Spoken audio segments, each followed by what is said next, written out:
Well, greetings and salutations, everybody. Welcome to the best damn movie-related show on the planet Earth, the John Campea Show, coming from right here in our quaint little studio. I'm, of course, your host, John Campea. Our technical producer, Jonathan Voico, is out today. He's a bit under the weather. So joining me remotely from the Robservatory, writer, director, producer, Mr. Robert Meyer Burnett. Robert, how you doing today, sir? Well, it's good to be here. You know, I hope Jonathan is, everything's good. Yeah, I hope he feels better soon. He'll probably be back in on the next show. But most importantly, of course, guys, you guys are here. Thank you so much for being here and making our little show part of your day. And here's how today's show is going to go. We're going to start off by talking about a bunch of predetermined topics we got lined up for you guys. Then in the second part of the show is when we take your live comments and questions. If you have a thought, theory, opinion, or question you'd like us to address, as long as we deem it appropriate to be addressed on the show, go ahead and fire that into our super chats in the live chat feature. And if it's appropriate for us to address on the show, we'll get around to answering it in the second part of the show. All right, guys. With all that down, let's not waste any more time, shall we, and get right into it. And we're going to start off with this. You know, Avengers Doomsday is coming. And one of the big early surprises, because he was not a part of Chairwatch, was when they revealed through that little teaser thing that they did, that Chris Evans, Steve Rogers, the Captain America, was indeed coming back for Avengers Doomsday. And of course, he's got the little baby boo in his arms there as well. So we know he's coming back. Now, they stopped short of revealing how he's coming back and why he's coming back and what kind of role he's going to have to play in the entire story, leaving it to a lot of people to just kind of speculate what's going on. Well, the directors of Avengers Doomsday have taken it upon themselves to start to reveal a little bit of that information. This comes to us from the folks over at Comic Book Movie, who wrote the following. Explaining the decision to bring Cap back, Anthony Russo, one of the two Russo brothers, the directors of Avengers Doomsday, we have a special affinity with the character. We can't see this narrative without his central role in it, basically. The special place he holds among the ensemble, and get this, he sort of retains that moving forward. He retains that central role moving forward. Now, why is that important? If you guys know, I believe, what's the name of the story? Again, I think it's Time Runs Out. I think that's the name of the story preceding Secret Wars that leads right into Secret Wars. You're right. Where they bring up all the concept of the incursions and all that kind of stuff. Now, obviously, in the comic books, Captain America has a fairly significant role in that. I mean, he's not the central figure, but he plays kind of a central role in the events of Time Runs Out, which we suspect is going to play a lot into what happens in Avengers Doomsday. But here's the thing. Captain America doesn't really play that big of a role. It's almost non-existent in Secret Wars itself. And so a lot of people, including those of us who may know a few things about what's going to happen in Avengers Doomsday, have been thinking that maybe Steve Rogers is just coming back for Avengers Doomsday, and that's it. Because, I mean, in the comics, he doesn't play that big of a role, almost non-existent, in Secret Wars itself. But again now, if we go back to this, the director's saying he holds a strong place among the ensemble, and he sort of retains that moving forward. That tells us something that I got to tell you guys, even I did not have any idea about, and that I have known nothing about, is what is Steve Rogers' role, and does he have one in the MCU outside of Avengers Doomsday? Because again, in its comic book counterpart, he doesn't really. And this is kind of the first time that we've had, you know, one of the principals at Marvel, specifically the director of Doomsday, coming out and saying he is the central figure, and he's going to continue to be a central figure moving beyond Doomsday. So Rob, that's really the first kind of hint we've got from Marvel, from the directors, from anything like that, that Steve Rogers, his role in this is actually meant to go beyond just Avengers Doomsday. Now, you and I know the kind of role he plays in Doomsday, but we really didn't know what happens beyond that. So anyway, Rob, what do you think of Anthony Russo saying that, Cap really is a central figure of Avengers Doomsday, but that he actually is going to retain that role moving forward? How do you take that? Well, I think based on what we might know about certain things that happen in Doomsday, I would expect that Steve Rogers would play a larger role in Secret Wars. But what was more interesting is that he seemed to insinuate, John, I don't know anything about Secret Wars, to be honest, but I would imagine if it follows the comic, and it seems to be following the comic, Doctor Doom, the multiverse is destroyed, and Doctor Doom creates Battleworld.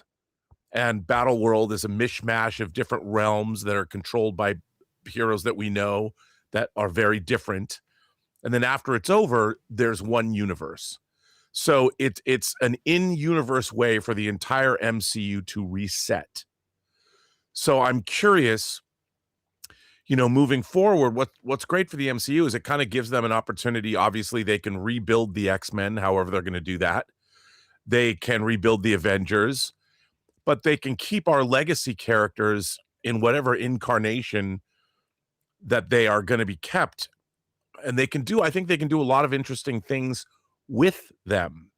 It's going to be really interesting to see what they do, because it's not like they had to pivot or something. They've used the comics as an inspiration to do this multiversal story and then put everything back together and kind of start anew, but it's all in canon. So I think that's kind of cool. But I wonder what they're going to do with Steve Rogers. To know that he's moving forward, that means you've got the Hulk probably is still going to be around. You have Thor maybe still around. You have Captain America still around. And who knows what beyond that? I have no clue, but it's going to be really interesting to see how they retain Steve Rogers. And I like that idea. I like this idea because Steve Rogers didn't really go away. We know he went back in time, and then when he came back at the end of Endgame and gave the shield, obviously he was an old man, but he didn't take the shield with him. So he had there's a lot about Steve Rogers that we don't know from the time that we saw him at the end of Endgame. And I think this movie's probably going to fill in a little bit of that. And then moving forward, who knows? I'm really curious to see. I think this is such a big, ambitious swing that I'm just excited to see what's in store for all of us. Yeah, and look, I just think it was such a good idea to bring him back. Him, Robert Downey Jr., because, I've always said, Rob, that like Tony and Steve and Tony, they represent the heart and soul of the Marvel Cinematic Universe. And they are not only the two central figure characters, but, Robert Downey Jr. and Chris Evans are the two off-camera figureheads of the Marvel Cinematic Universe. And after Endgame, they were never able to really transition away from them. And it got to the point that I said, the only way now you're going to ever be able to transition away from them is to bring them back so you can properly begin a stage or a phase of transitioning away from them, because it didn't work the last time. The death of Chadwick Boseman probably had something to do with that. You know what I mean? But to have both of these guys back, I think is so vital, not just for Doomsday and Secret Wars, but also for the health and the proper transition of the MCU into new phases moving forward. But I don't know. When Russo says he's going to be a central figure also moving forward, does that just mean Secret Wars? Does that mean more beyond that? We're going to have to wait and see. Anyway, guys, question is for you. What do you think about this? The Russos are saying that, number one, Steve Rogers is the central figure of Avengers Doomsday, but he's also saying he's going to retain that role, quote unquote, moving forward. Does that just mean Secret Wars? If so, how are they going to create space for him in that story that doesn't really involve him in the comics that much? And does it mean beyond Secret Wars as well? Who knows? Whatever you guys think, jump down to the comment section below and let us know your thoughts. All right, guys. With that down, let's move on to this, shall we? You know, one of my favorite parts of the old Netflix Marvel Pocket universe that they had going on over there with Daredevil and Punisher and Jessica Jones and the Defenders and Luke Cage and all that kind of stuff was Rosario Dawson's playing the night nurse, playing Claire. She was just kind of like, well, in many ways, I guess you could say she was kind of like the Nick Fury of that universe. She was the Wong of that universe. She was kind of connective tissue that could pop up in every show and be that connective tissue to everything else that was going on. And besides just being that, she's Rosario Dawson. She's awesome. She's fantastic. And I loved her in the series. And she has been one of the more noticeable pieces of the puzzle from that old Netflix universe from what's going on in the Marvel Cinematic Universe now. Well, apparently that might be changing. Because according to a report right now, as you guys know, they're getting ready. Actually, they've already started some preliminary shooting, but they're getting ready to go into full-blown production on Daredevil Born Again Season 3 before Season 2 even comes out. And one of the reports is suggesting that Rosario Dawson is going to come back as Night Nurse. Now, some of you might remember, we've already kind of heard some whispers that she might actually pop up in Spider-Man Brand New Day as well. But anyway, this comes just from the folks over at Superhero Hype, who wrote the following. A recent rumor suggests that Marvel Studios might be bringing back an important character from the Netflix Marvel era for Daredevil Born Again. Except for Punisher, the character has had a prominent role in most shows, with the Netflix universe serving as a primary connective thread. During their appearances, they not only provided invaluable aid to the heroes, but also to establish strong dynamics with them. According to the new rumor, Rosario Dawson will reportedly reprise her role of Claire Temple in the next season of Daredevil Born Again. That's season 3. This rumor comes from notable industry insider Daniel Richtman, who, again, oftentimes right, sometimes wrong, but, worth discussing. He revealed on Patreon that the Ahsoka star was reportedly in discussions with Marvel Studios about returning to the character. The above rumor comes 2 months after Richtman shared on Patreon that Dawson's Temple would reportedly appear in Spider-Man Brand New Day. Now, it should be pointed out that I have, since that early report came out that we could see Rosario Dawson in Spider-Man Brand New Day, I have seen and heard no corroborating reports about it. That doesn't mean she won't be there. I'm just saying I'm not sure she's going to be in Brand New Day. But the idea of her coming back now, I think, is key. Because the other thing here, Rob, to keep in mind about Rosario Dawson is the fact that she is already very firmly planted in the Disney family, right? Because she's got stuff going on the Lucasfilm side of the lot as well. Yeah. Like she's doing another season of Ahsoka. Why they're doing another season of Ahsoka, I have no idea. But whatever, it gives me an excuse to see more Rosario Dawson, so I'm fine with that. So she's already firmly in the family. And I think having a character like her, honestly, is something that this Daredevil Born Again world is kind of missing a little bit, especially if they do indeed plan on bringing in even more characters coming back. Mike Coulter has kind of broken a little bit. Now he's gone from saying, no, I love playing Luke Cage, but that part's behind me. Now he's saying, oh yeah, I could come back as Luke Cage.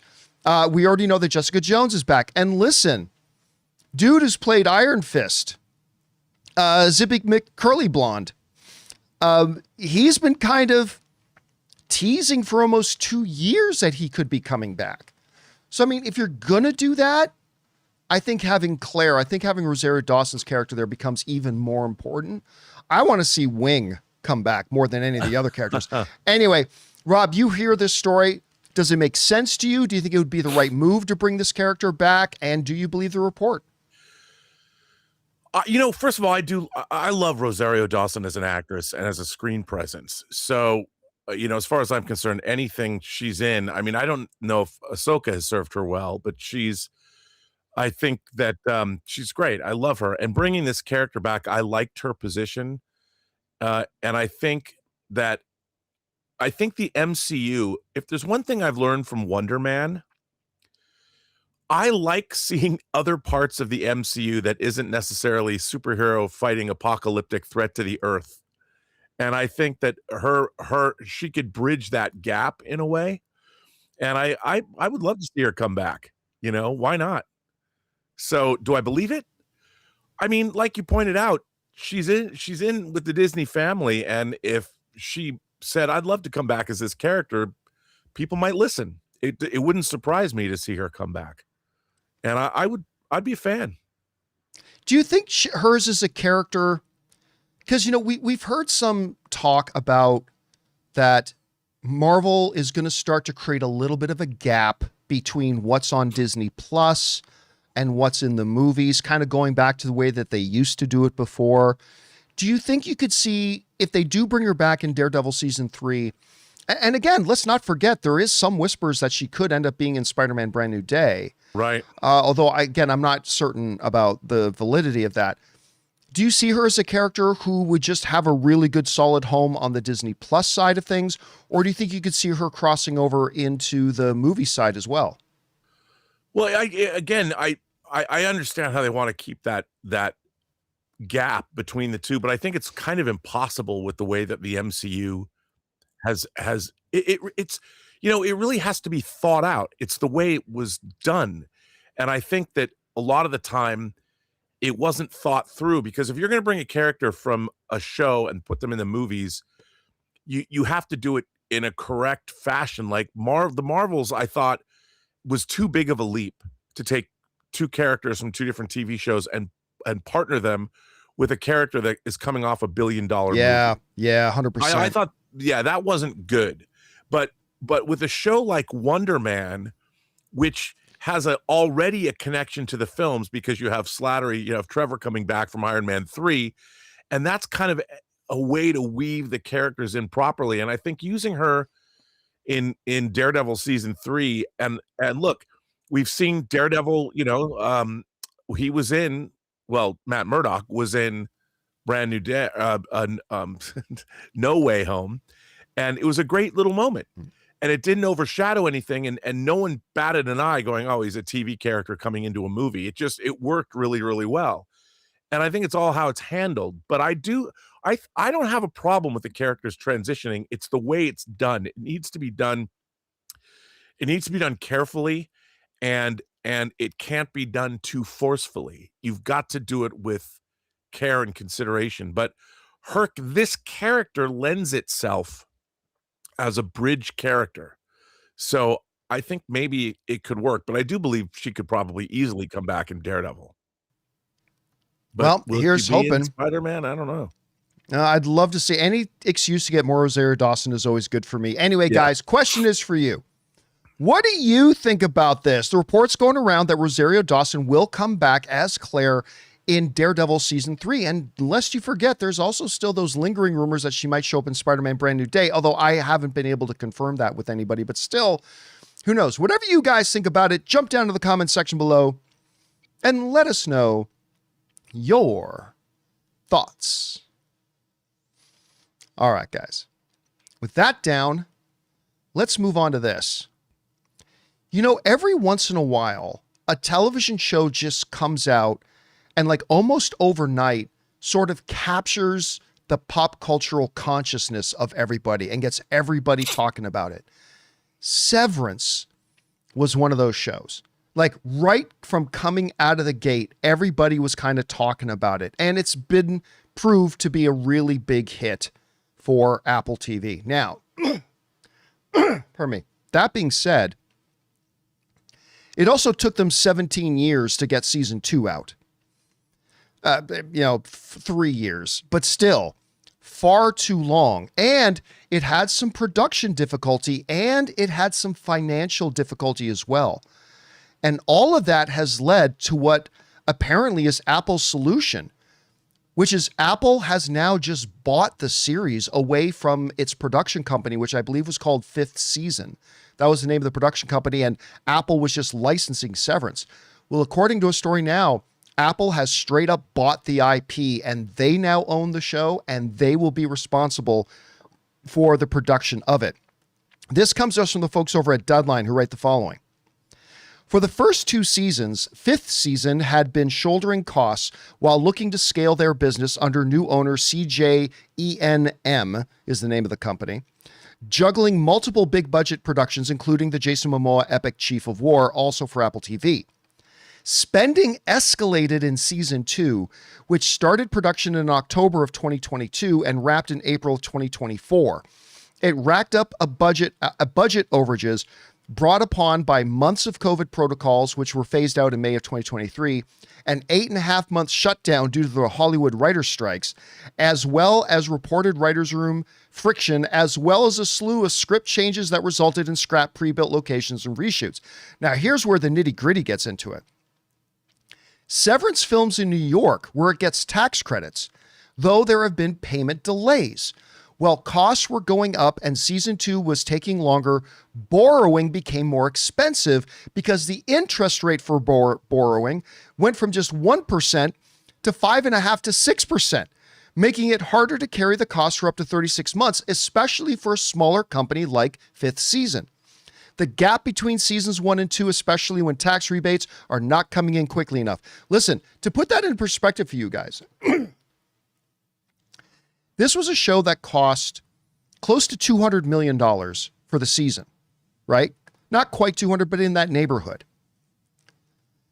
When you're talking about 5 to 6%, you are talking $500,000 a month in interest, just in interest, compiling and compiling and compiling and building up. And Rob, I got to believe that Apple, I mean, I'm sure they understood the dilemmas, but Apple had this hit show on their hands and they had to wait nearly 3 years to get season 2 out there.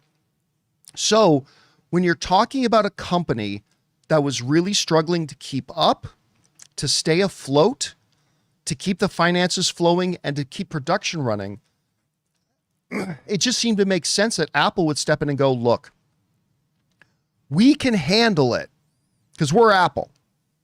If the state of New York is late on paying its tax credit fees, we can handle it if we have to carry the debt of the show for a few months. And we can handle it to make sure we have the finances available to bulldoze through certain obstacles to make sure we can get seasons produced in a timely manner. Because when you've got The Pit coming out every year, when you've got Daredevil Born Again putting out new seasons every year, having a new season coming out every 3 years, especially one for that's not a big, huge visual effects heavy show, is just not going to cut it. And so I think Apple's like, we need to do this. So they have stepped in and they bought it. 5th production or 5th season will continue to be a producing partner on the show. But now Apple owns it outright, and they say they're targeting getting season 3 underway because they still have not started shooting season 3. So they're looking at getting that and season 4. They want to get season 4 ready now so they don't have to wait 6 years for it to come out. Anyway, you know, Rob, you never like to hear of the little production company losing their own property, but this sounds like it was a win for them. It allows them to get this show shot properly, and it sounds like it's a win for Apple to bring it in-house permanently. What did you think about this report? I think you're absolutely right about this, because if you have a show that people love, and let's face it, this show is a mind bender of a show. It has some really interesting revelations, but it's the kind of show that by having a large gap between seasons, it loses its momentum.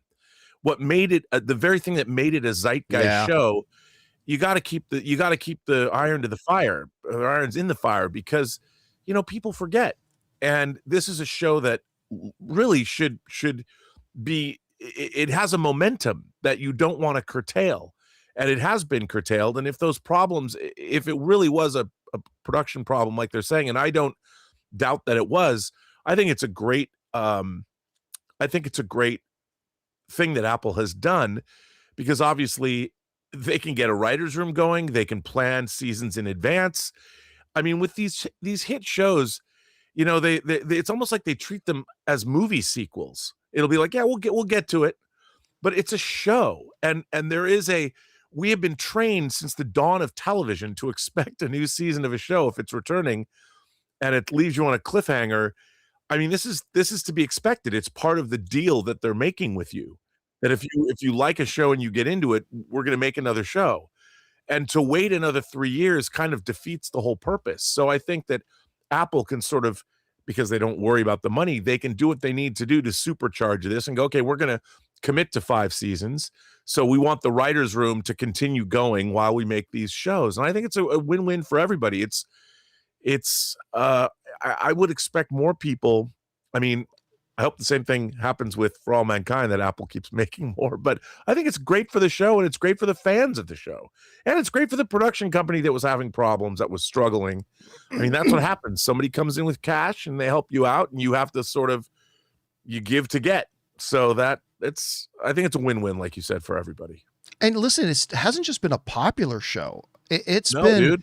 a critical, I mean, in its first season, it had 27 Emmy nominations. Like, it broke several records. Insane. 27 Emmy nominations. And the second season had a whole ton of them as well. And so, but they need to keep this thing rolling and they need to make it go smoother. And hopefully this will be something that'll help them out in doing that. Yeah. All right, guys. Question is for you. What do you think about this? Apple TV now owns Severance. They're not just licensing it from this little production company that made it. They now outright own the damn thing. Hopefully this will lead to them getting seasons out more quickly and be a more solid financial backing. Whatever you guys think about this, jump down to the comments section below and let us know your thoughts. All right, guys. With that down, it's time for us to play ourselves a little game of overreaction. The way overreaction works is very simple. We jumped on the YouTube channel a little bit earlier and we asked you guys if you have any hot takes for us. And we gathered up a whole bunch of your hot takes. And now Rob and I are going to tell you if your hot take is an overreaction or not. So let's get things started here, shall we? Rob, we're going to go over to you. And this first hot take gets submitted to us by Joel Setchi, who writes, Pixar's Hoppers will make under $450 million at the box office. Pixar's Hoppers will make under $450 at the box office. What do you think? Well, it doesn't say worldwide or domestic. So got to assume he means worldwide. I'm going to say, you know what? It's Pixar, man. You can't bet against Pixar. Now, I know I did like the teaser, the trailer, whatever we've seen from it so far. It looked charming. You can't bet against Pixar. I don't think that's an overreaction. It's something new that we don't know. We don't know if it's good or bad yet. So I would always err on the side of caution when it comes to Pixar and say, I think that's an overreaction. You know what? I am also going to say it's an overreaction. And the reason I'm going to say it's an overreaction is because this has a lot of the feel of Elemental to it. Remember Elemental? That little movie flopped on its opening weekend. Yeah. It made under $30 million on its opening weekend. But the movie was so good that despite the fact it started off with under $30 million, it went on to make almost $500 million at the box office. The reason I bring that up is because, to me, this feels a lot like that. Because I saw the first preview with you, Rob, at CinemaCon, and I didn't think it looked very interesting. But ever since then, all the trailers look really damn charming and really fun. And it looks like Pixar's return to form. Yeah. And if it can do that, listen, I could totally see it having a very small opening weekend like Elemental.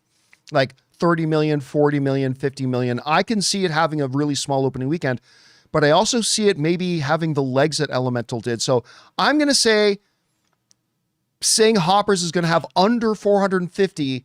I think it can beat that. So I'm going to call it an overreaction as well. All right. Let's get on to the next hot take, shall we? And the next hot take gets submitted to us by our viewer, Josh Miller, who writes, Thunderbolts is better than Avengers Age of Ultron. All right. Now, look, I have always been one of the defenders of Avengers Age of Ultron. Do I think it's the weakest of the Avengers films? Yeah, I do. I think when you add up all the 4 Avengers films that exist right now, it's probably at the bottom. But it's still quite good. And every time I watch that movie, I appreciate it more and more. I really do. And I think it's got some of the best moments in any Avengers movie is in that. So I think it's quite a good movie. But Thunderbolts, listen, I love Superman and I really liked Fantastic Four, but Thunderbolts was the best comic book movie of the year in 2025, in my opinion. And I think it is in the upper echelon of all Marvel films.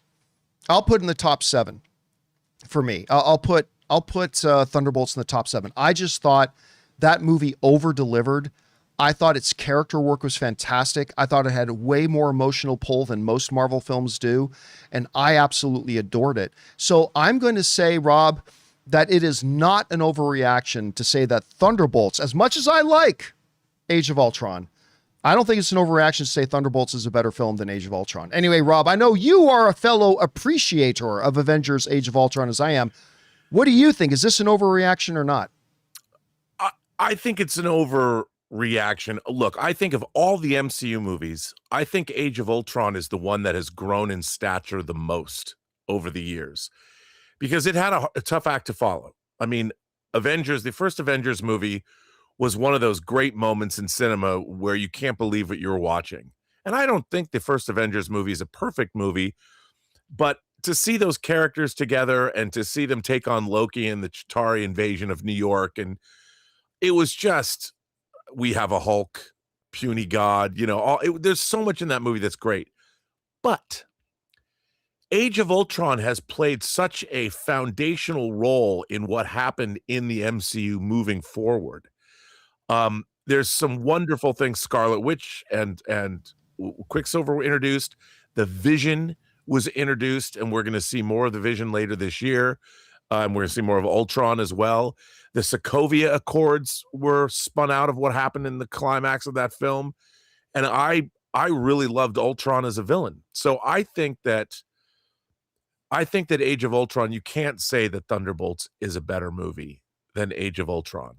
It's a different movie than Age of Ultron. I'll say it's better. But yeah, by the way, just as a side note, when you look at its critic and audience scores, the combined critic and audience scores are amongst the top of all Marvel films ever made, Thunderbolts. It was a real crowd pleaser. But yeah, I mean, again, as somebody who really appreciates Avengers Age of Ultron, it's a dilemma. I will say. So I'm going to say it's not an overreaction. Rob is going to say it is an overreaction. All right. Let's move on to the next hot take, shall we? This next hot take for us to adjudicate gets sent into us by our viewer, David Sickles, who says, Rob, is this an overreaction? Homelander will kill his son Ryan in the final season of The Boys. Homelander will kill his son Ryan in the final season of The Boys. Is that an overreaction or not? No. Ooh. I don't think, look, that's an evil thing to do, but if you go back, I keep going back when this comes up, the Arthurian mythos, when you have Mordred, who was born out of sorcery and, people sleeping together that shouldn't have or whatever, and you end up having the father and the son go at one another. Maybe I think it could be mutually assured destruction. But it wouldn't be surprising to me. I don't think it's an overreaction because this is The Boys, man. If there's more lines to cross that The Boys hasn't already crossed, having a father kill a son, I could see it happening, man. I could see it happening. So I don't think it's an overreaction. All right.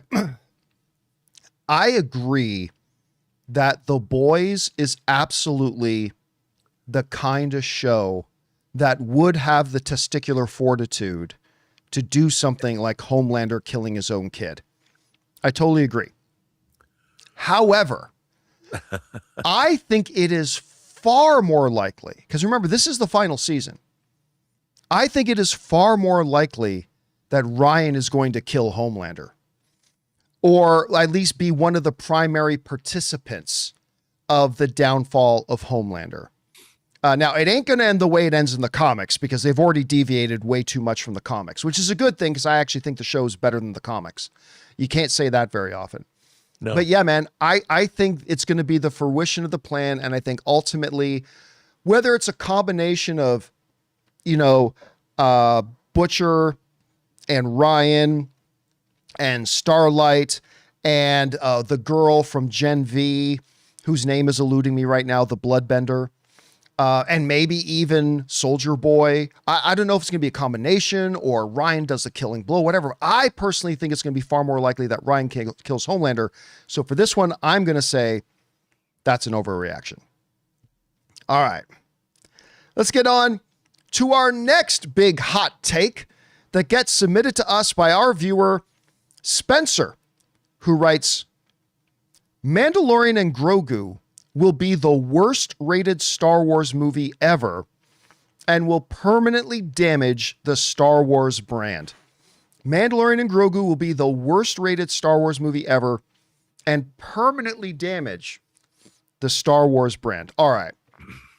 I'm going to call this an overreaction.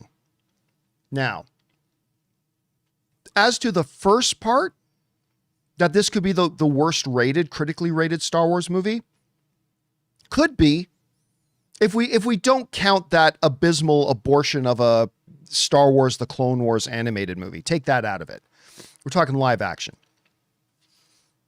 It is very possible that Mandalorian and Grogu, if it kind of comes in along the same vein as Mandalorian Season 3, it very well could end up being the lowest rated. Because, most of them, here's the reality, Rob. We forget this. Point me to a badly rated Star Wars live action movie.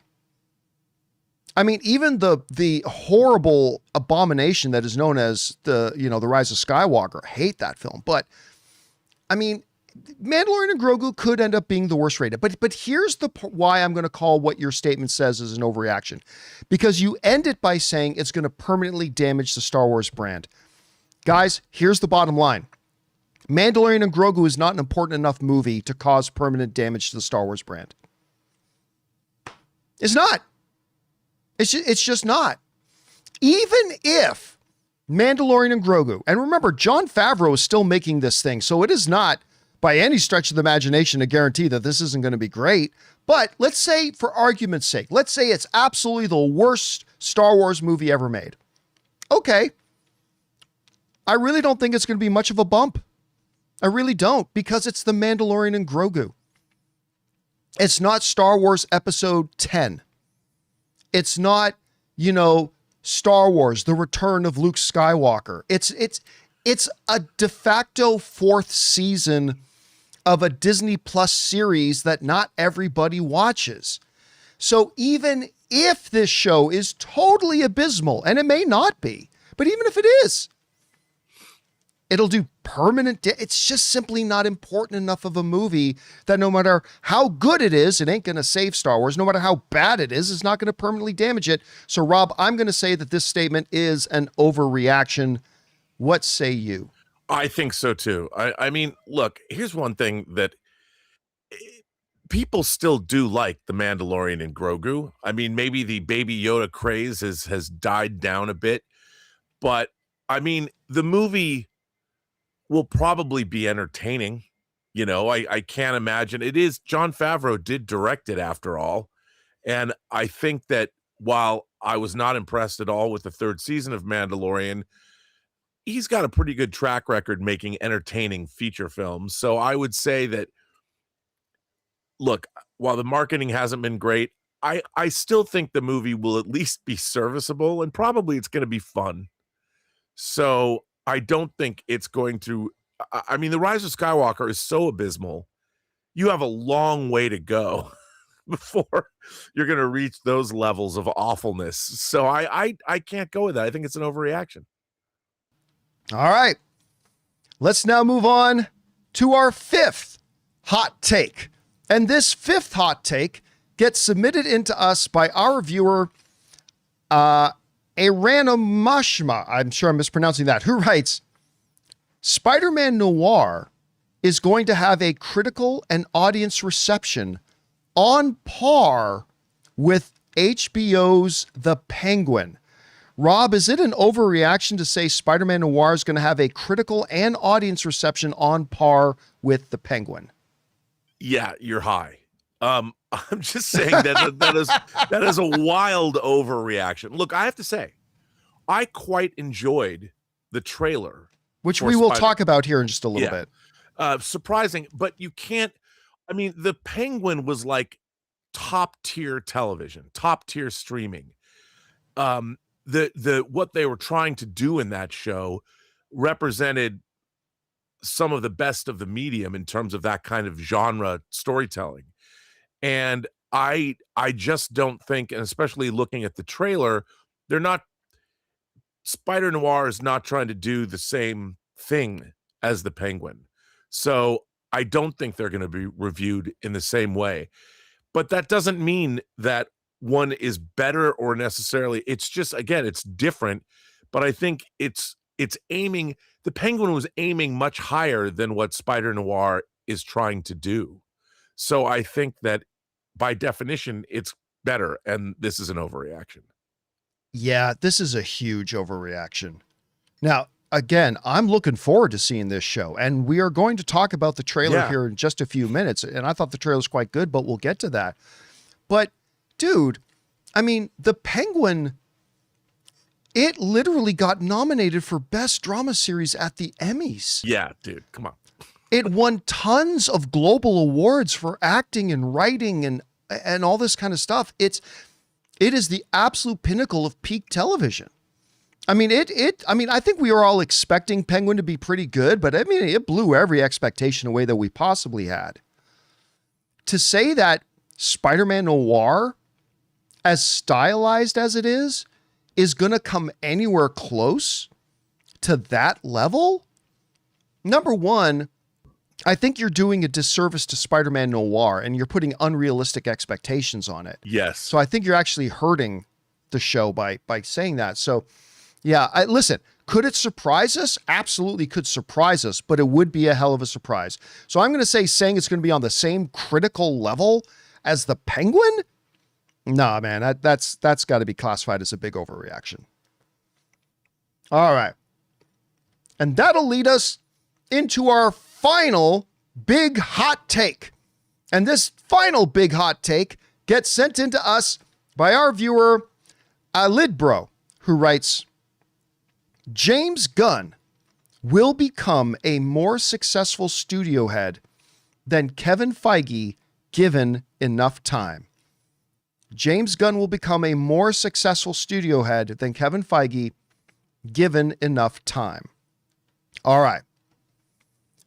First of all, let me say, you guys know I am a massive James Gunn fan. I really love James Gunn. I've loved the time I've had to spend with him and chat with him. He's always been incredibly fun and generous and just fantastic. I love him as a filmmaker.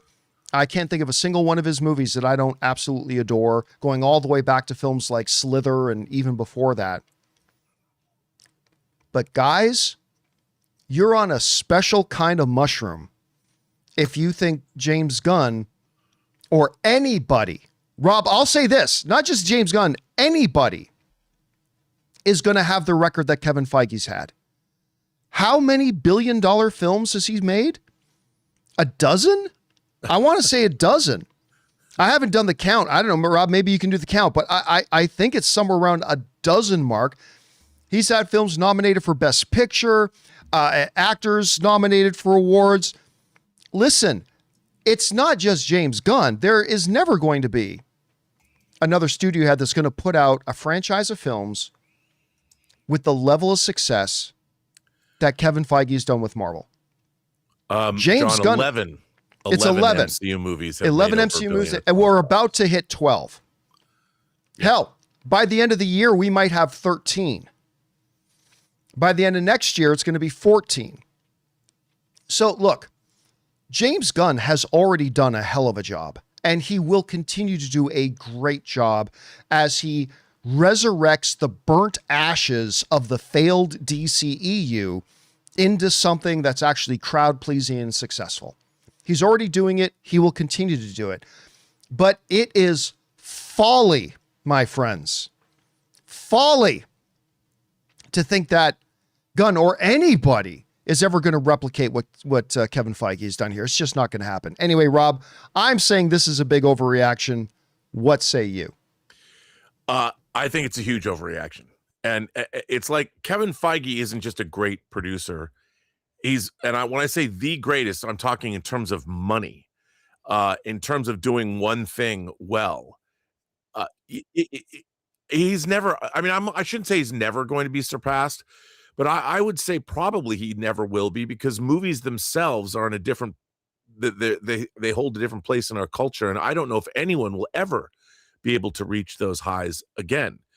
And look, I could see James Gunn, look, even if he makes 40 DC Universe movies, I don't know if he's going to make $11 billion grossing. And of those billion dollar grossing, a few of those are $2 billion and close to $3 billion grossing movies. That's a tall order. And I don't think he's going to come anywhere close to Kevin Feige. No shade. Like you, John, I'm a big fan of James Gunn. So I just think that's an impossible hill, an impossible mountain to climb. So it's an overreaction. Yeah.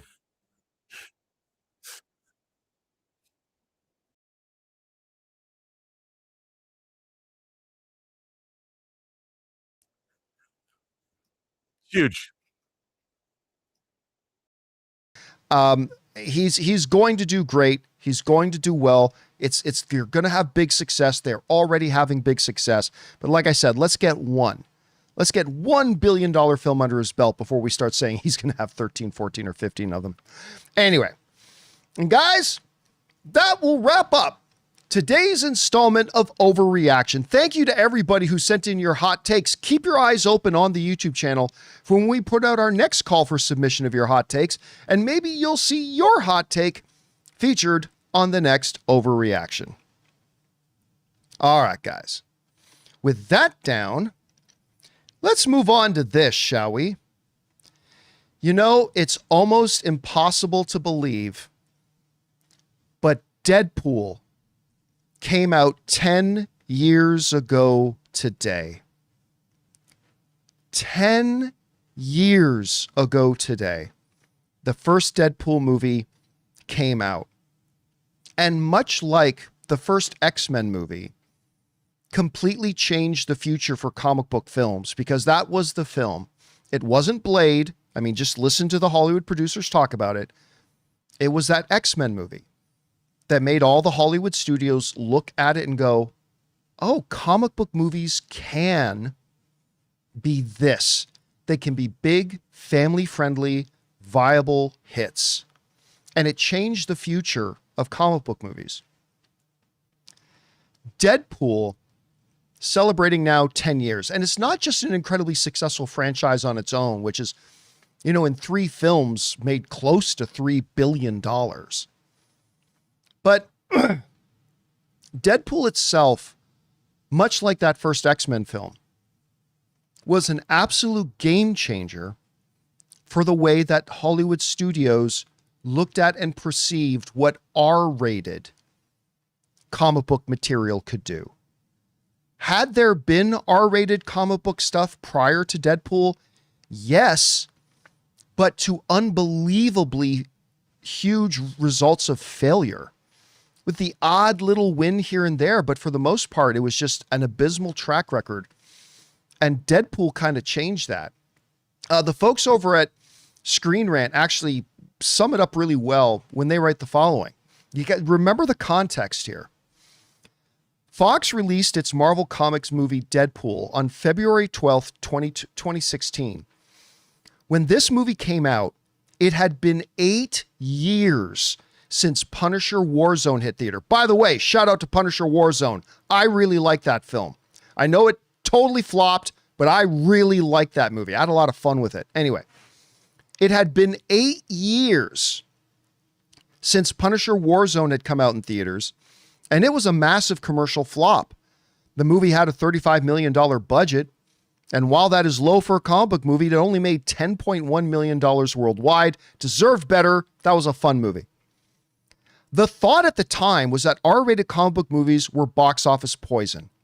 The last rated R Marvel superhero movie that really had any success was Blade in 1998, and that franchise dropped to a PG-13 for its sequels and died after 3 films.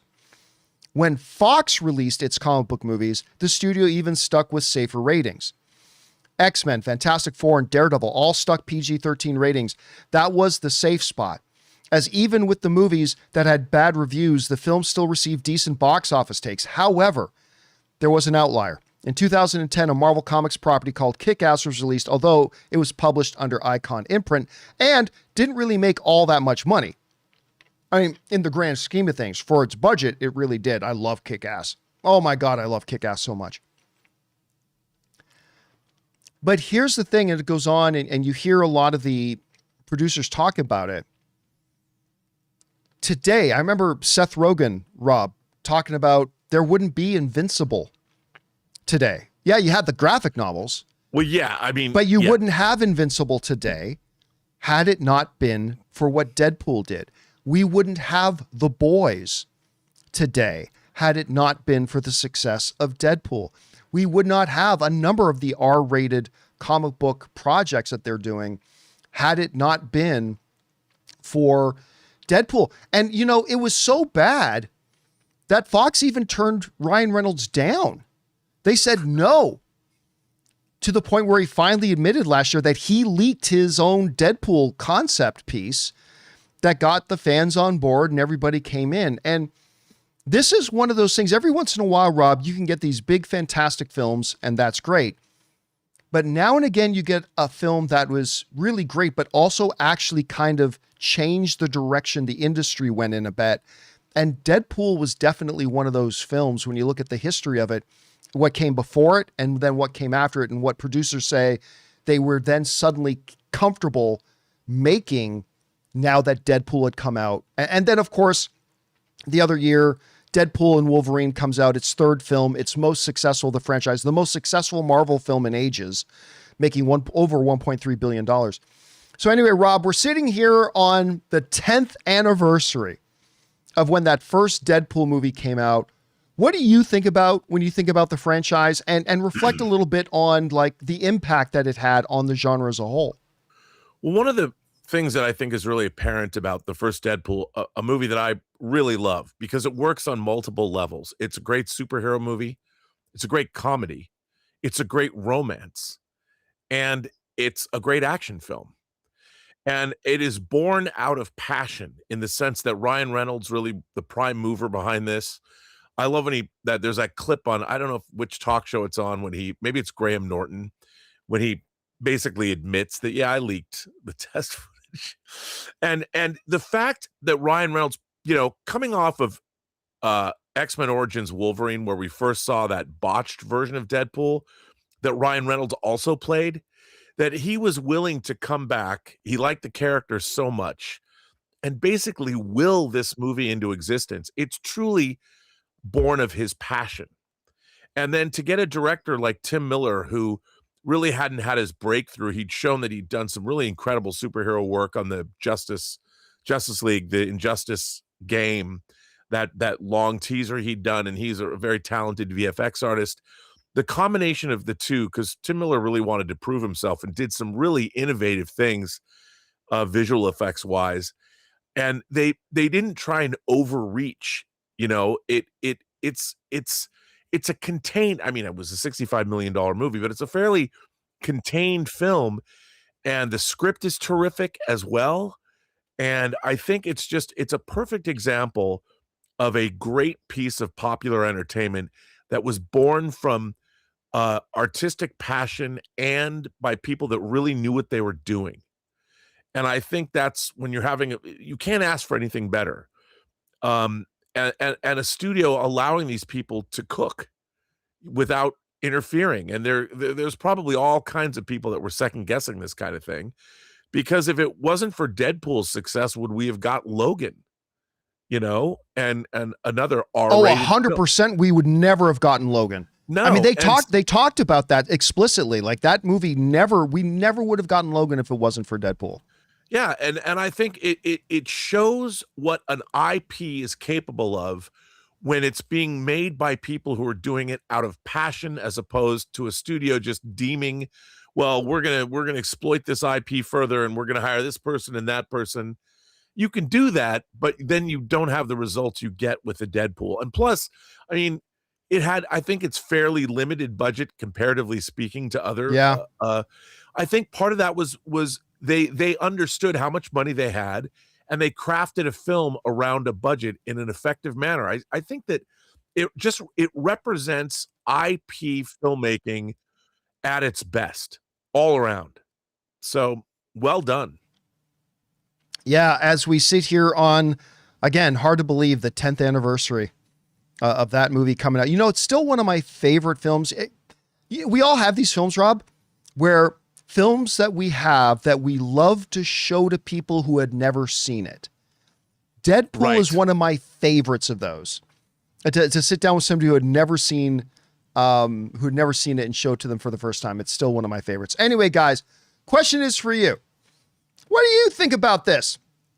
Deadpool, oh my God, is now, as of today, 10 years old. It's been a decade, my friends, since this thing had come out. What do you think about it when you think about the movie? Whatever your thoughts are, jump down to the comment section below and let us know your thoughts. All right, guys. With that down, let's move on to this, shall we?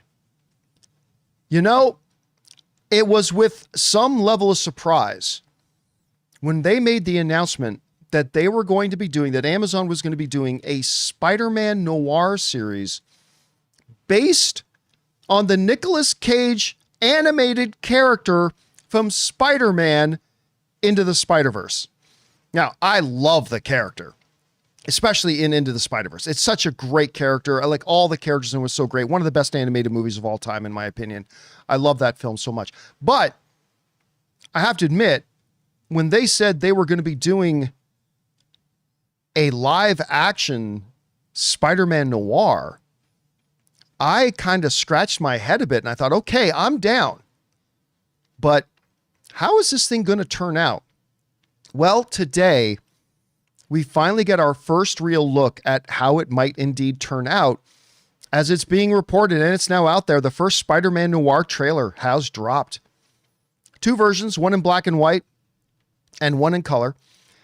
The folks over at Polygon write the following. Our first real look at the Spider-Man Noir live action show is here. Amazon just released a pair of trailers for Spider-Man Noir, which premieres on May 27th, so not far away, on Prime Video. It's the same trailer just released in both authentic black and white to mimic a period noir film, and quote-unquote true hue color to mimic a colorized version of a noir classic. The show itself will similarly be released in both versions. The Spider-Verse spin-off starring Nicolas Cage in live action as a 1930s private investigator channels classic film noir with a dose of Sin City, especially if you watch it in the black and white version. All right. So the first trailer comes out, Rob, and I gotta say, they totally nailed it. They nailed the concept. Now, listen, I'm not going to sit here and tell you that this is going to be my favorite trailer of the year. But when you understand what it was they were going for with this show and what the promise of it was, and the very fact that it's Spider-Man Noir, this trailer absolutely hits the DNA of that on the head. It feels like you're watching an old gumshoe mystery. Then what do you do? I got plastered. I mean, it also brings a lot of the Nick Cage isms to it. Now, look, I didn't get a real sense, to be honest with you, from the trailer, if I think the show is going to be amazing or not. Right. The jury's still out on that. I still have some apprehension about it. We'll see. But man, listen, when you understand the tone of what any movie or show with the word noir in it, like, True Noir, maybe. You hope that they are able to capture the aesthetic and the feel and the tone. And whatever the strengths and weaknesses of this series ever ends up being, and we'll find out near the end of May, they absolutely nailed those things. So I got to tell you, man, my curiosity about this series is even more piqued. Anyway, you had a chance to see this first trailer for Spider-Man Noir. What did you think about it? Well, I first of all, it kind of had that Sin City look to it, which I really liked. I mean, I love the way it was shot. I love the shot choices. I love Nicolas Cage in it. And since you brought up True Noir, the audio drama that I directed, it drops on Tuesday, this coming Tuesday, everywhere. You can hear it on Spotify or Audible, wherever you. So listen to it and report back. But I've always loved noir, and I think that it put a big smile on my face, John. And I love the attitude of it. I love the feel of it. I love the look of it. And also, I really just love, like you kind of pointed out, that this even exists at all. Like, I love the Into the Spider-Verse movies. I think they're both great. I can't wait to see the next one. If you had asked me if they would spin this character off, I would have said, what? No. And the fact that they've done it and they got Nicolas Cage to come back and play the character that he voiced, I just love the fact that it exists at all. I can't. I'm in the bag for this show, man. I can't wait to see it, and I hope it lives up to the promise of this trailer. Because I'd love to see Nicolas Cage have a glorious win for this one. One of the things that I wasn't sure is going into the show, I didn't know, would we just see like maybe some enhanced strength, but he's still just the private eye. I didn't know if they would go the full Spider-Man route with him zipping and slinging and web slinging through the city and all that kind of stuff. It seems like all that's going to be part of it. It really does, like the article mentioned it really does have a bit of that Sin City kind of feel as well. So now apparently this is a red flag for me. They're dropping all the episodes at once on May 27th, which I don't like that they do that. It gives me some doubts about it, but whatever. They just did that with Wonder Man, and I really wish they hadn't, but they did it with Wonder Man, and that show ended up being great. So we'll see. But, and if I had to ask you right now, Rob, what's your expectations right now? Like, with where you're sitting and all the stuff you've heard and seen so far, where are your expectations for how good or not good this series is ultimately going to end up being? Well, again, Amazon seems to have faith in it, and I would expect that it should be pretty good. I mean, it looks like they're going in a fun direction. It really just, I don't know. It's hard. It's hard to say because there's a lot of chance that it could go south. But from what we're seeing now, I know it's instilled excitement in me to want to watch it. And having made something myself that's set in 1932 and 1933, that deals with the criminal underworld in Chicago, I'm sort of in a noir state of mind. So I'm hoping that this is going to be really great. But it looks fun, and I'm excited. I'm excited on every level. That I'm just fingers crossed that this is a great show. I think you should make t-shirts that say I'm in a noir state of mind. I think that's a great saying right there. Anyway, guys, question is for you. What did you think about this? Did you guys have a chance to watch the trailer for Spider-Man Noir? I think they really nailed the tone they're going for. I still don't know for sure if the show's going to be good or not. We'll find out soon enough. What did you think about it? Jump down to the comment section below and let us know your thoughts. All right, guys. With that down, it's time for us to move on to the most important part of our show, which is taking your live comments and questions. And good news, Robert Meyer Burnett, since he didn't have to drive all the way out here, he's agreed to stick around and answer some of these questions with me that you guys have sent in. So now we have turned the super chats off, just so you know. I saw some people saying, why can't I send in a super chat? Because we turned them off. We had enough in for the day. So let's go over and start taking some of these questions, shall we? We're going to start off with Al, who writes, when talking about comic book movies, should we also bring up movies based on other comic mediums such as manga, comic strips, graphic novels, etc.? No, we shouldn't. And I'll tell you why. because when you bring up, like, language is important because language is what tells each other what it is we're talking about. And when you bring up comic book movies, everybody knows what we're talking about. We're talking about Marvel. We're talking about DC. We're talking about the superhero fair. That's just understood what it is we're talking about. It's not to say that things like comic strips or manga or other kind of stuff is on a lower tier. That's not suggesting that at all. It's just understanding that we kind of qualify that as something of its own. It's something different. That's all. So no, I think when we talk and people bring up comic book movies, we all have an understanding of what we mean. And then when you want to talk about something, whether it's anime or manga or comic strips, well, then you use that terminology instead so we understand what we're all talking about. But I don't think we should bunch it all into one big thing. I don't know, Rob, what do you think about that? Well, I only do that when I want to be ironic. Like when I go, yeah, my favorite comic book, I'm like, my favorite comic book adaptation is Blue is the Warmest Color. People look at me like, what? And I'm like, it's a French graphic novel. It's built based on a graphic novel. Or like Road to Perdition, Max Allan Collins' Road to Perdition, who wrote True Noir. That was originally a 300 DC graphic novel, 300. Watchmen, it's interesting because Watchmen is a comic book movie, but it also became, it's a prestigious graphic novel as well, but it's about superheroes, All right. So that's the way I feel about it. All right. Let's move on to the next one here. And the next one comes to us from Vicus, who writes, overreaction or not, 2026 is the first year post-COVID that Hollywood is back to pre-COVID state. Well, I mean, we've talked about this quite a bit, Vicus, on the show, that we definitely all believe that 2026 is going to be the biggest year since the pandemic, since 2019. And, when all the theaters shut down and the industry was changed forever. We absolutely all think it's going to be that. Now, will 2026 be as big as 2019? I doubt it.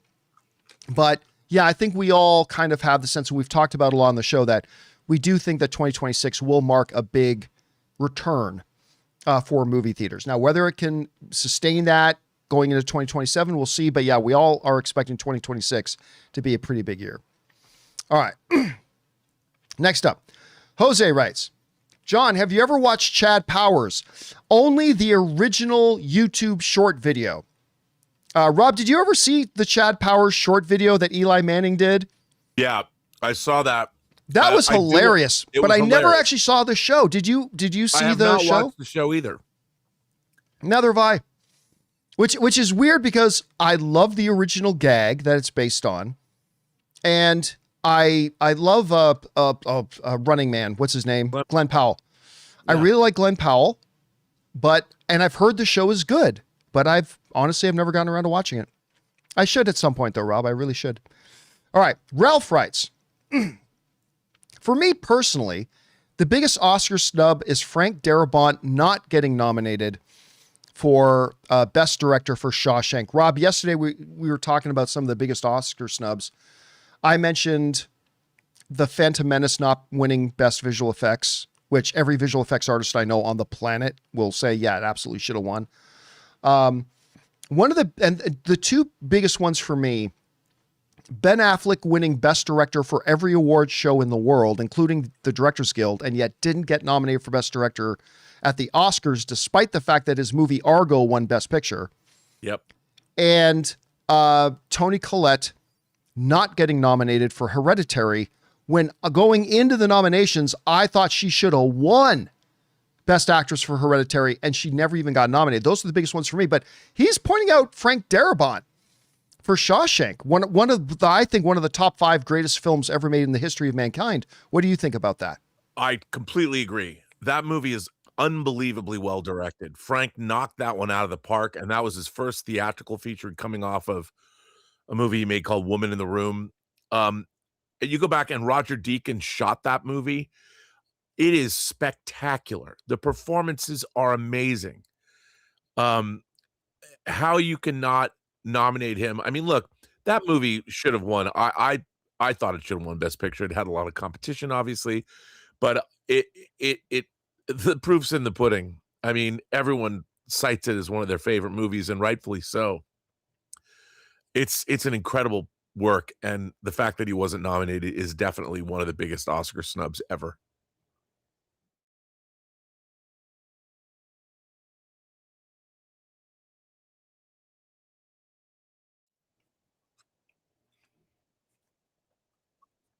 Mhm.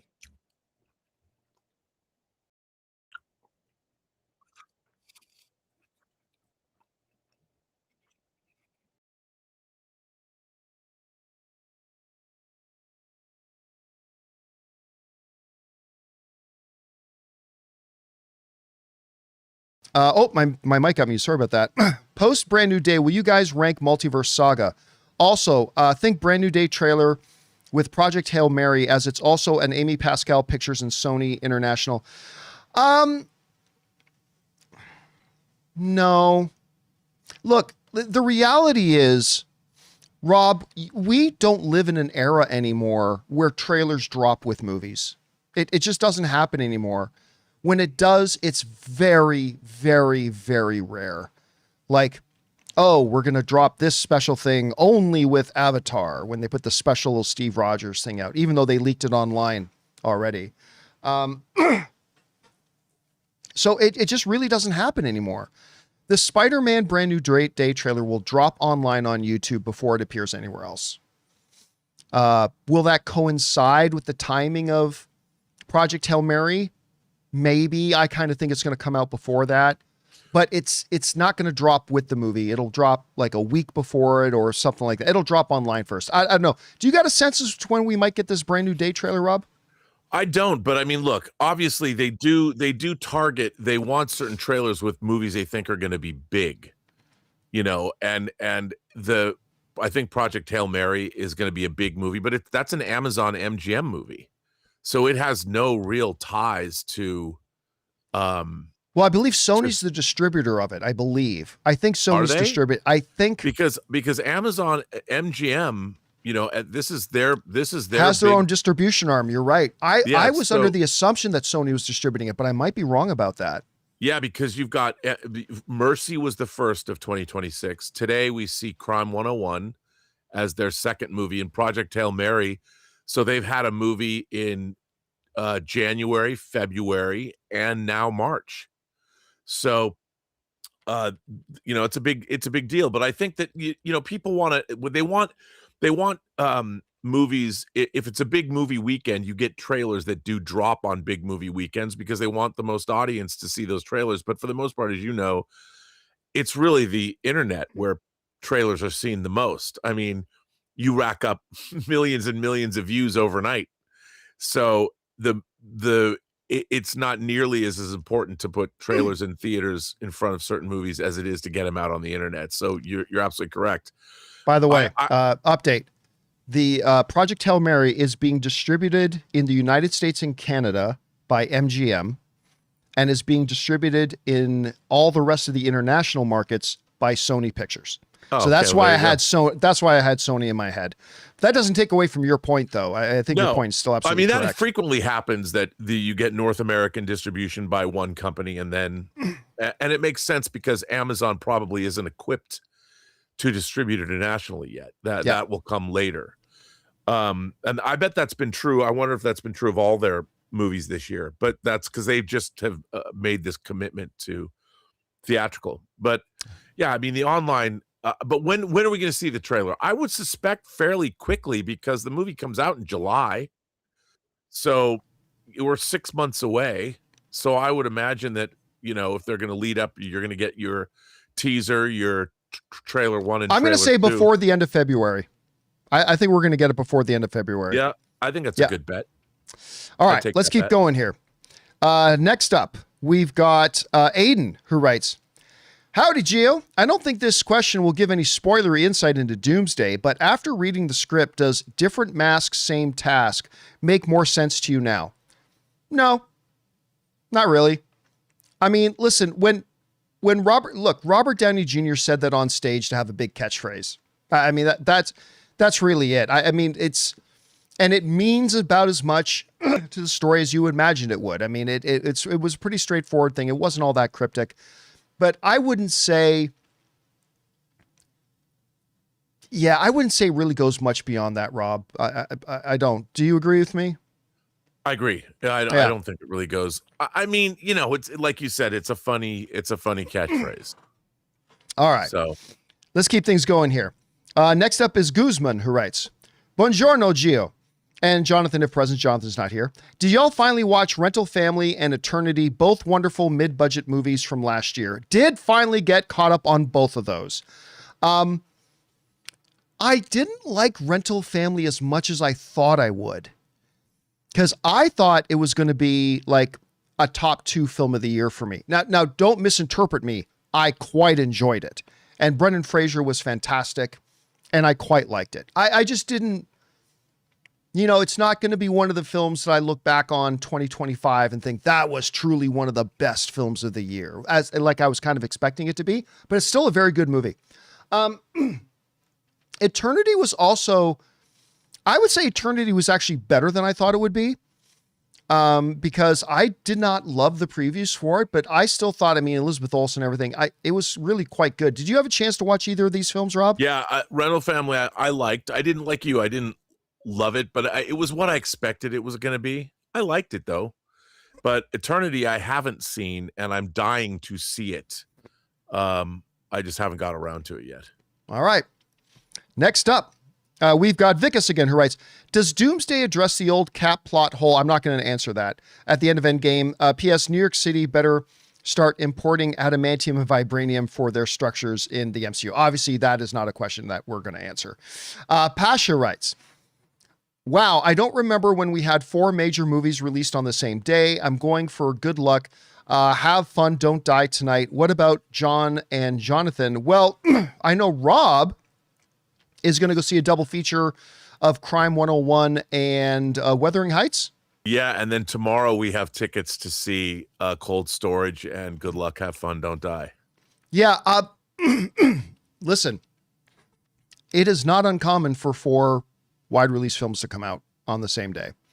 It's not normal, but it's not all that uncommon.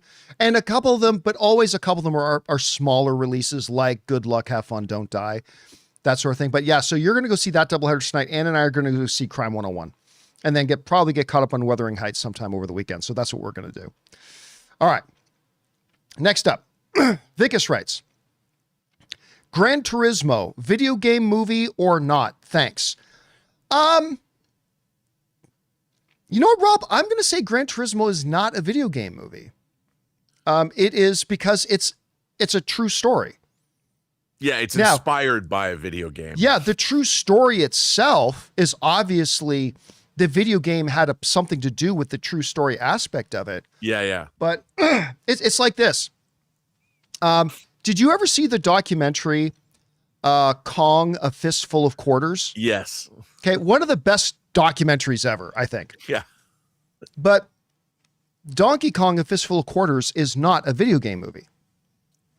It's a documentary about real events and real people that happened. I totally agree. So I would say that Gran Turismo, while it bears the name of the game, it's actually a true story, and therefore I would say it is not. Do you agree with that? I totally agree with that. 100%. All right. Let's move on then. Next one up, we got Christopher Brenson, who writes, Snatch was released 25 years ago? Here in the US, oh my God, I feel old. I still contend that it is Guy Ritchie's best film. Everyone was absolutely fantastic. Protection from who? The Germans? I 100% agree. Snatch is still my favorite Guy Ritchie film. And Guy Ritchie's made a lot of movies since that I really like. By the way, it's still hard to believe he's the one who made the live action Aladdin movie. And that was great. But Snatch is the pinnacle, I think, of Guy Ritchie's amazing career. It is absolutely it's in my top 20 all-time favorite films. Lock, Stock is great as well, but I just think Snatch perfected it. That's what I think Snatch is. Snatch is the perfection of Lock, Stock, and Two Smoking Barrels. It is just like one of the best my favorite movies ever. Like when you think of Snatch, do you have any kind of lines or anything like that that stands out to you that you remember the most? No, but I just love that movie. I mean, I don't know. I haven't seen it in a while. I'd misquoted anyway, but those early Guy Ritchie films were so that period of time, there was so much cool stuff coming out from Britain from like 95 to 2005. You had like Train Spotting, and Guy Ritchie came out of that, and I don't know, there was such an energy in those movies that we weren't getting in the United States, that and the ensemble casts it was so refreshing. It was just so new and exciting. But I love Snatch. One of my favorite, I don't know why I just thought of this. Whenever I can't think of the movie Snatch without going back to the AMC Movie Talk days. And yeah, Ashley Mova was the host that day. I loved Ashley. And I remember like Snatch came up. We weren't talking about the movie, but Snatch came up in the discussion by somebody else. And I just went, oh my God, I love Snatch. And Ashley Mova, for the rest of the show, all you could hear in the mic was, and it was Ashley. And she just couldn't stop. She just couldn't stop. Like for whatever reason, that killed her. And I just remember her giggling like for the rest of the show over that. But anyway, yeah, that was back in the day. All right, let's keep going here, shall we? Next up, Alberta J writes, Oscar music idea, one medley of current nominees plus one lush presentation of last year's winner. No. Plus one showstopper of a prior winner from 10 years ago. No, that's a total waste of time. Why waste 3 minutes of Oscar screen time on last year's winner? Like, you don't do that for any other category. Why would you do that? At most, you bring out last year's winner of an acting category to do the presentation of the new one, but you don't waste screen time on that. Yeah, so yeah, I would absolutely lean against that one myself, Alberta. But thanks for the suggestion. All right, Raymond Verada writes, Plastered. That's so Nick Cage. It totally is so Nick Cage, Raymond. 100%. All right, Brendan writes, is Mark, I'm going to guess you mean Wahlberg, not Wahlberg. Is Mark Wahlberg a good actor in your opinion? He's kind of funny, but studios seem to keep thinking he's a box office draw. Better at supporting, in my opinion. Rob, that's a good question. It is good. Because Mark, first of all, for the record, I like Mark Wahlberg. I always get a kick out of him. I really do. Yeah. But he's one of those guys where if you put him in the right circumstances with the right director and the right person playing off him, he can come across quite good. I mean, just look at something like The Departed. Dude, he's unbelievable in The Departed. Which I think got him he got an Academy Award nomination for The Departed. Unbelievable. He's also amazing in Boogie Nights. Yeah. But not in The Happening. No. Look, I'll say this. How's this if I word it this way? I think Mark Wahlberg is a reliable movie star. He's a reliable movie star, which means once in a while he can turn in a really great performance, but you can't expect him to turn in The Departed every time he's on screen. But yeah, I'll say he's a reliable movie star. I don't know, Rob, how would you qualify Mark Wahlberg? I think that's the case. I mean, you put him in like those the family movies that the new one that just came out, the number 2 or whatever.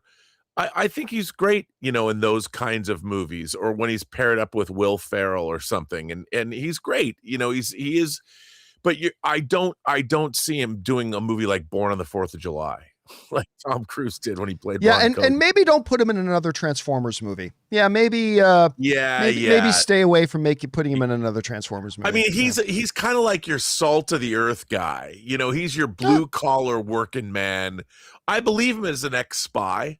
Like, I believe him as an ex-military dude. I can go that far with him. And I think but in The Departed, being this Boston cop who was an adjunct, or part of the undercover division, that performance was so good. Playing off of Alec Baldwin, by the way. Oh my so well. God. And the way he wielded profanity like a weapon, it was so great.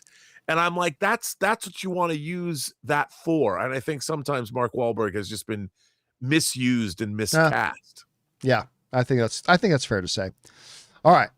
Thanks for that, Brendan. Next up, we got Jared who writes, damn it, Czechia, you had one job today, beat Canada. I really wish that Prime Hasek was in net. Oh, Dominic Hasek, man. That dude was like one of the greatest athletes of all time. Not sorry for giving John PTSD because of Nagano, USA. Oh, it's okay. Canada's going to, just like they did at the Four Nations Cup, I mean, they're going to spank the US again. I mean, but like, let's be honest, there's no doubt, right? Like, all the rest of the Olympics, as far as hockey goes, is a race for the bronze medal.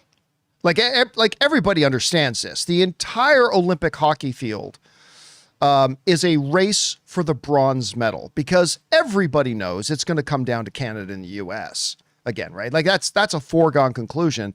Then it'll just be about what happens in the final. All right.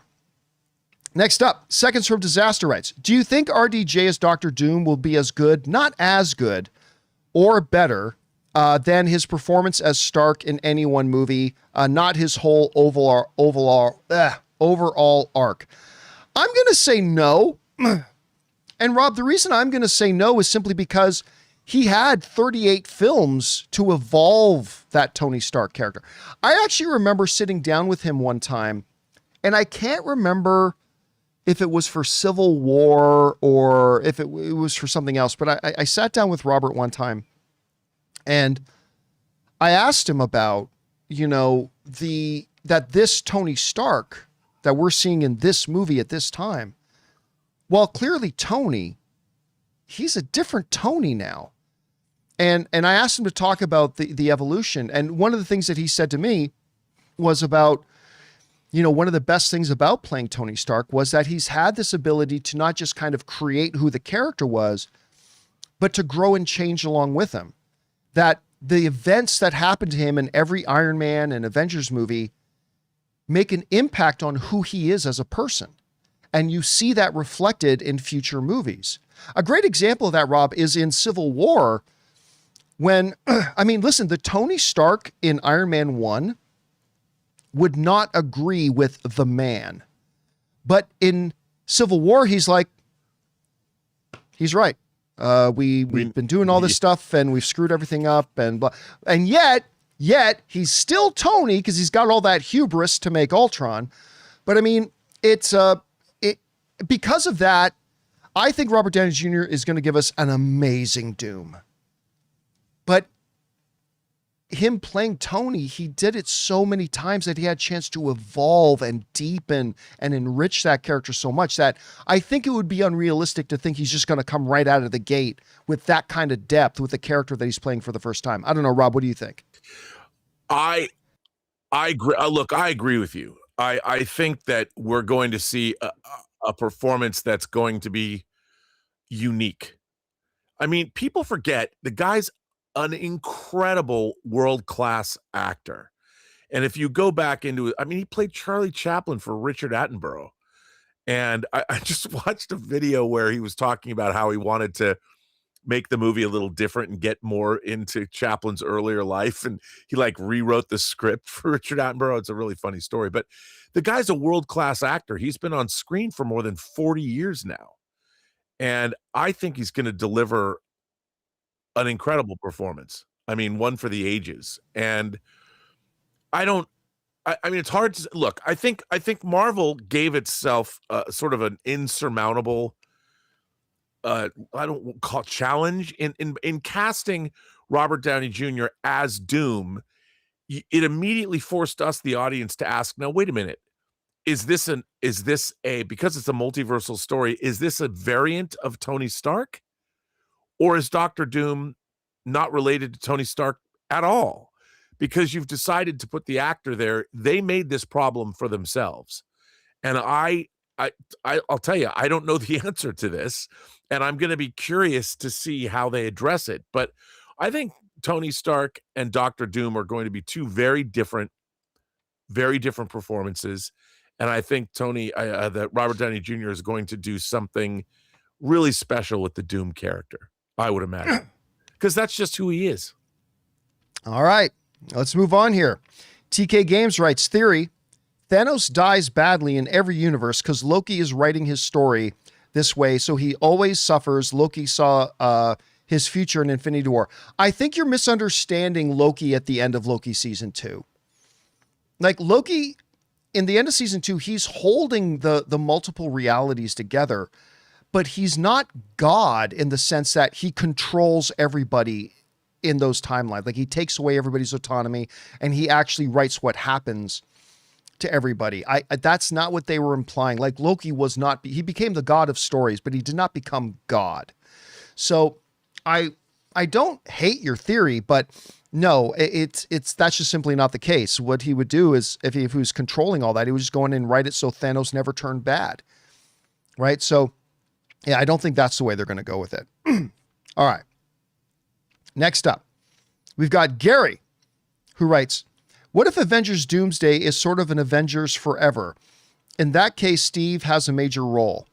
I'm not familiar with, is Avengers Forever, is that one of the comic storylines? I'm not familiar with it. Yeah, it's good. I mean, it's a good storyline, but it's hard to talk about this, but I think that Avengers Doomsday, you have to think of it, it's a sequel to Endgame.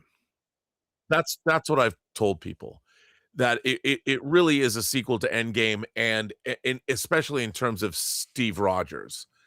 And the things that have transpired from Endgame to now doesn't really affect much, other than the fact that the characters, now we have backstory to the characters that we're going to meet, you know, like the Thunderbolts and the Fantastic Four and the Wakandans and the Talocan Empire and all that. But other than that, I think you've got to look toward the previous Avengers movies to know where Steve Rogers is going to be. All right. I think that's well said. Next up, Spencer Smothers writes, for Amazon Prime members, next Friday, Amazon will be offering tickets to an early screening. Oh, I know this. To an early screening of Project Hail Mary on the Monday before its release. I love that Amazon offers these early Prime screenings around the country. Not many early screenings get offered in the smaller market theaters. I love that Amazon does this. And I have participated in a number of these.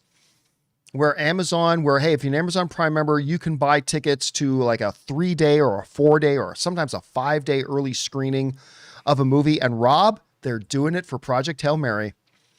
And Anne and I discovered this last night. Anne already put the timer into our calendars for when to jump on and buy tickets, because I'm going to snatch these tickets up as fast as I can. I cannot wait. This is one of my most highly anticipated movies of the year. Oh, mine too. Yeah. Are you still sticking with it? You think Project Hail Mary is going to be a Best Picture frontrunner? Yes. Yes, you are. All right. I am. I am sticking with that. I think I will say right now, it is definitely going to be nominated for Best Picture of the Year. And all right, guys. I'm putting that on the table. I think it's got a shot. And guys, that'll do it for today's installment of the John Campea Show. Thank you so much for being here and making our little show part of your day.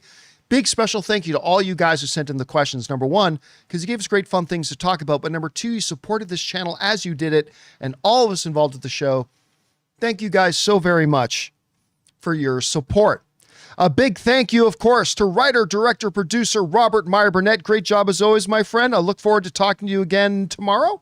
Crime 101, dude. Yeah. Oh, I can't wait to talk about that. And guys, of course, we'll look forward to seeing you guys again tomorrow as well. Thanks so much for being here. My name's John Campea. And until next time, my friends, bye-bye.